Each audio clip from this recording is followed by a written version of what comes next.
दुबार मतदारांसंदर्भात निवडणूक आयोग आता अलर्टवर आहे। दुबार मतदाराला एकाच ठिकाणी मतदान करता येणार आहे। डबल स्टार म्हणून दुबार मतदाराची नोंद होईल असं आयोगाने म्हटलंय।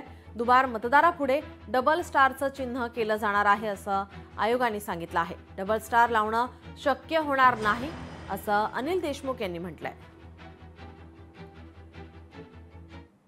मतदार यादीच्या बाबतीत जे संभाव्य दुबार नावाबाबत राज्य निवडणूक आयोगाने पूर्ण दक्षता घेतलेली आहे। राज्य निवडणूक आयोगाने त्यांच्या सिस्टीमवर टूल विकसित केलेला आहे आणि या टूलच्या माध्यमाने प्रत्येक नगरपरिषद नगरपंचायतीमधील प्रभागामध्ये संभाव्य दुबार मतदार हे डबल स्टार असे चिन्ह त्याच्या पुढे आलेले आहे। जिथे जिथे अशा प्रकारचे डबल स्टार आलेले आहेत तिथे संबंधित अधिकारी संबंधित मतदारांना कॉन्टॅक्ट करून तो कुठल्या प्रभागामध्ये आणि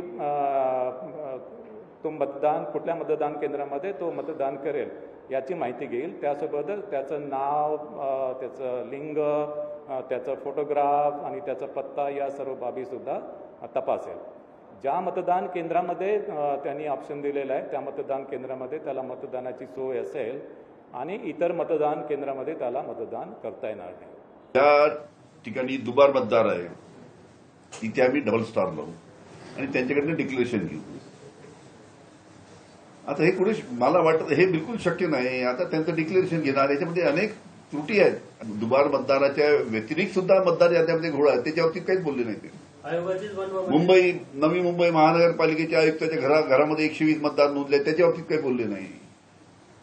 अशा अनेक ठिकाणी अनेक जिल्ह्यामध्ये अनेक मतदारसंघामध्ये अशा पद्धतीने घोळ आहे। त्या संपूर्ण मतदार यादीतील ज्या चुका आहेत, जो घोळ आहे त्यांनी तो दुरुस्त करायला पाहिजे होता आणि दुरुस्त करूनच मग निवडणुका घ्यायला पाहिजे होता। तेव्हा सर्व निवडणुका पारदर्शक झाल्या।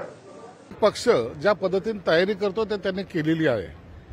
मधल्या काळामध्ये जे काही दुबार नाव नोंदणी किंवा इतर जे काही मोर्चे वगैरे निघाले त्या संदर्भामध्ये निवडणूक आयोगाने कोणतेही त्याचं कारण दाखवलेलं नाही आणि त्यांनी एवढंही सांगितले की आम्ही आमच्या पद्धतीने दुबार मतदार जे काही होते ते कमी केलेले आहेत। आता आपल्याला हे फायनल यादी जेव्हा प्रसिद्ध होतील, ज्या याद्या सीज केलेल्या आहेत 1 जुलैच्या, तर त्या जेव्हा प्रसिद्ध होतील त्या टायमाला नेमकं त्यातले किती नावं गळालेत हे आपल्याला पाहायला मिळेल। दुबार मतदार करणार नाहीत म्हणून त्यांनी जे शिक्के मारलेले आहेत त्याच्यात 3 ठिकाणी मतदान असेल तर 2 ठिकाणी डिलीट म्हणून किंवा मतदान करण्यास मज्जाव म्हणून काहीतरी त्यांनी केलं पाहिजे।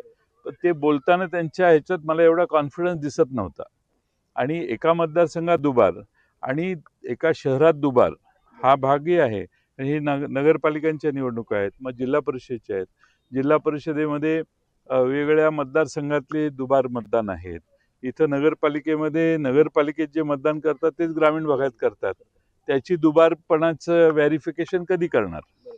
काही त्याच्यात फारसं स्पष्ट बोलत नाही। मतदार याच्यामध्ये इन्क्लूड आहेत तरी सुद्धा कोणाच्या दबावाखाली निवडणूक आयोग काम करताय हा महत्वाचा प्रश्न निर्माण होतो इथे। बरं तुम्ही सांगता दुबार मतदारांसाठी काय डबल स्टार करणार का ट्रिपल स्टार करणार, त्यांनी तुम्ही त्यांचं मतदान कसं रोखणार हा महत्वाचा प्रश्न आहे ना। बरं हे झालं दुबार मतदारांचं। जे मतदार बोगस आहे म्हणजे एकेका घरावर तिथे 50-50, 100-100 मतदार रजिस्टर्ड आहेत, त्या मतदारांना कुठला स्टार लावणार आहे याच्या संदर्भात निवडणूक आयोगाने कुठलंही उत्तर दिलेलं नाही। त्यामुळे ही जी निवडणूक आहे ही लोकशाहीला अनुसरून नाही। आम्ही याचा तीव्र शब्दात निषेध करतो। विरोधकांनी काय भूमिका घ्यावी हा विरोधकांचा प्रश्न आहे। शेवटी दुबार मतदारांची नोंदणी जर का असेल तर शेवटी मतदान करत असतानाच एकदाच मतदान करता येतं। प्रत्येक बूथ निहाय, मतदान केंद्र निहाय प्रत्येक उमेदवाराचे मतदार प्रतिनिधीसुद्धा त्या ठिकाणी असतात। त्याच्यामुळे मला असं वाटतं की काही वेळेला समजा तशापैकीचं असेल तर दुबार मतदान होतच अशातला काय भाग नाही, पण त्या पद्धतीची खबरदारी प्रत्येक राजकीय पक्षाला घेता येऊ शकते आहे। लोकशाही मराठी ऐका, पहा, जागरूक रहा।